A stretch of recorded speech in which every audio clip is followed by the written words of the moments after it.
Hello and welcome to Master Effects. I'm here today to show you how to master the following effect.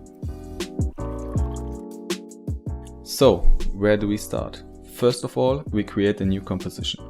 In my case, this one already has the right settings. Pay attention to the resolution, frame rate and length. Don't worry, you can change it later, but why don't start correctly? In my case, I work with 4K, 30 FPS and 5 seconds. Once you have created the composition, we just start with a solid. It will be the background, so I use a very light white for this. After that, we will build our logo. If you already have a logo, you can skip this step. In my case, I create 3 circles and a text.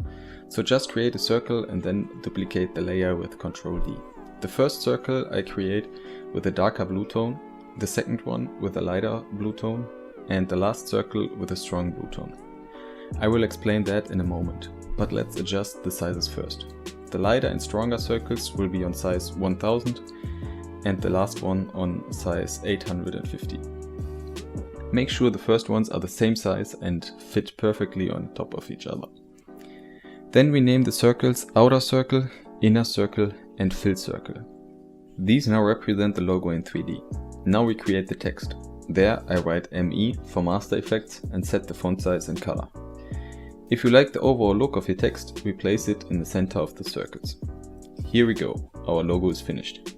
In case your logo is in 2D, there won't be any problem. Just follow the upcoming steps with less layers. You can also add additional layers to create the 3D effect. So let's begin with the water reveal effect. The effect itself is not that hard to master. We create a black rectangle and put the effect turbulent displays on it.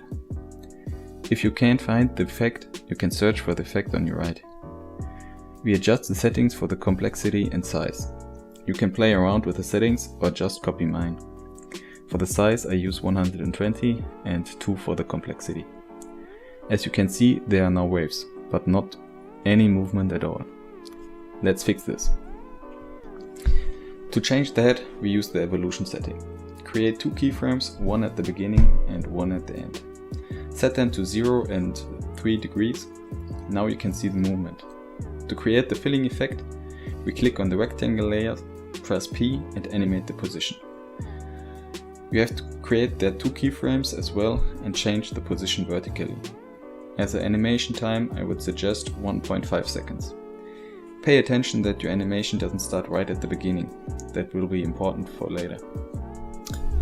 Now pay attention. Duplicate the rectangle 4 times. I now rename them to text mask, inner mask, outer mask and fill mask. For better visuals, I make the mask layers green. Place the rectangles above each of the 3 circles and the text. Then I change the mask settings of the 4 logo elements to inverted alpha mask.